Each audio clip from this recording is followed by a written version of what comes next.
अस्सलामुअलैकुम प्यारे दोस्तों, आज की इस वीडियो में हम आपको कुरान करीम के ऐसे मोज़िज़े के बारे में बताने वाले हैं जो एक मैयत के साथ हुआ, जिसको देखकर तमाम गांव वाले हैरान हो गए और ये सोचने लगे कि ऐसा क्यों हुआ। दोस्तों, बेशक कुरान पाक अल्लाह ताला की किताब है और इसमें हर जवाब मौजूद है।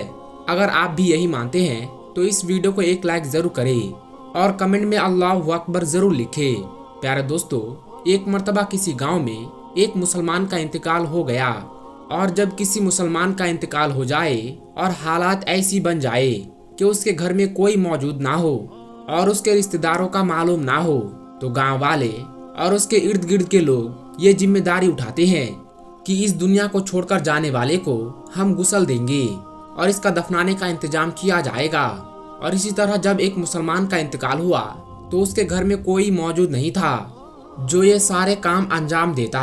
इसलिए गांव वालों ने ये जिम्मा लिया कि इस मुसलमान को गुस्ल दिया जाएगा और गुस्ल के बाद जिस तरह से जनाजे की तैयारी की जाती है उसी तरह से उस मुसलमान भाई के जनाजे की तैयारी की जाएगी। तो उस मुसलमान के जनाजे की पूरी तैयारी करने के बाद नमाज जनाजा का ऐलान हुआ।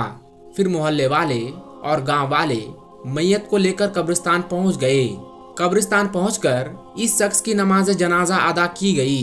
नमाज जनाजा के बाद इसके कब्र की खुदाई का आगाज किया गया। प्यारे दोस्तों, कब्रिस्तान के हवाले से हम सब जानते हैं कि अक्सर कब्रें बहुत पुरानी हो जाती है, उनका नामो निशान तक मिट जाता है। इस मुसलमान की कब्र भी एक ऐसी पुरानी कब्र के पास बराबर में खोदी जा रही थी।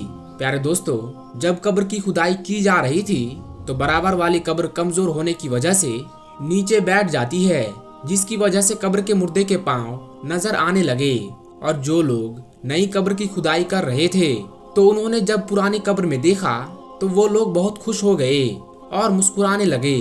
प्यारे दोस्तों, जब उन्होंने देखा कि इस कब्र के अंदर गुलाब के फूल खिल रहे हैं और ये देखकर लोग हैरान हो गए।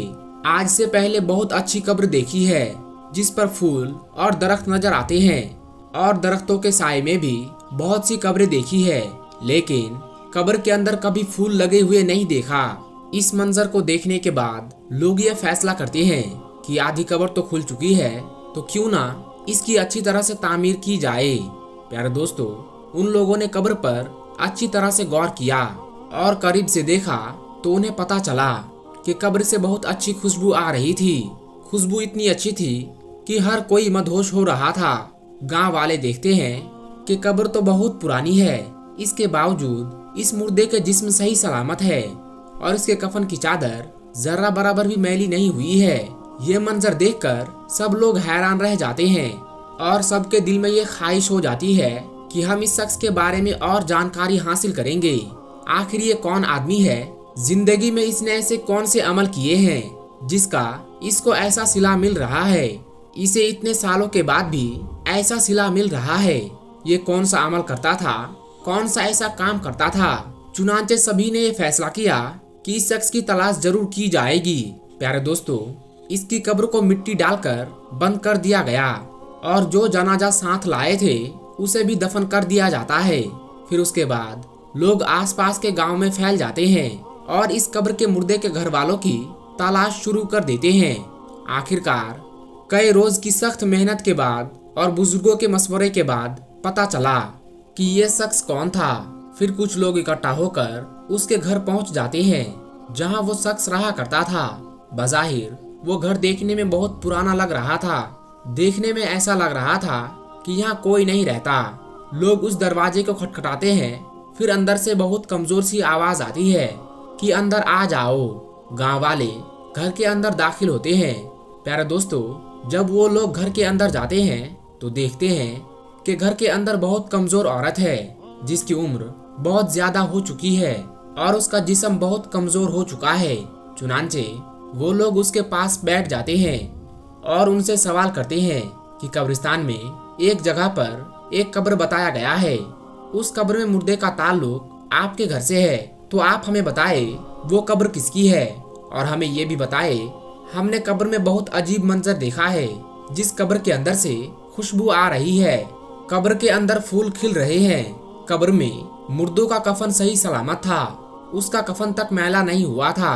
आखिर वो शख्स कौन था और उसने अपनी जिंदगी में ऐसे कौन से आमाल किए जिसका इनाम उसको इस तरह से मिल रहा है। ये सब सुनकर वो बूढ़ी औरत खामोश रही और कहती है कि जिस कब्र का जिक्र आप लोग कर रहे हो वो मेरे शौहर की कब्र है।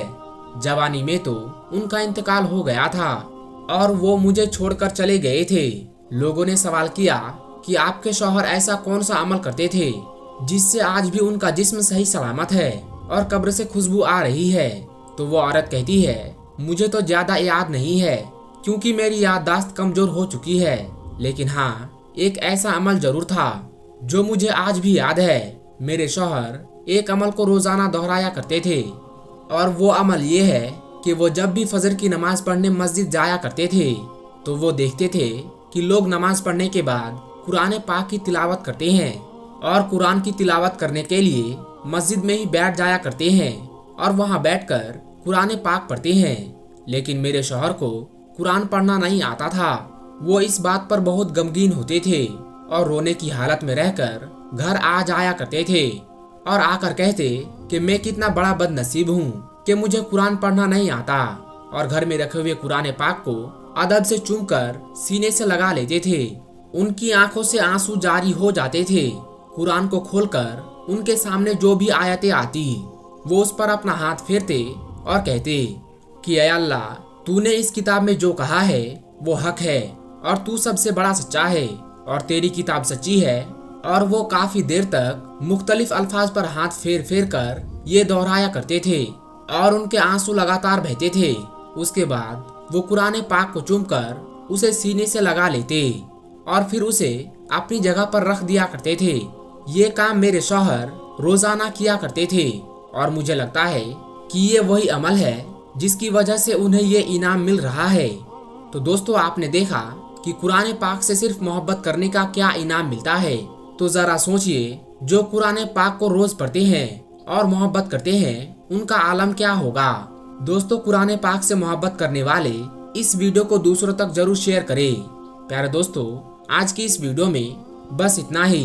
ये वीडियो अगर आपको जरा सी भी अच्छी लगी हो तो इस वीडियो को एक लाइक करके हमारे चैनल को सब्सक्राइब जरूर कर लीजिएगा।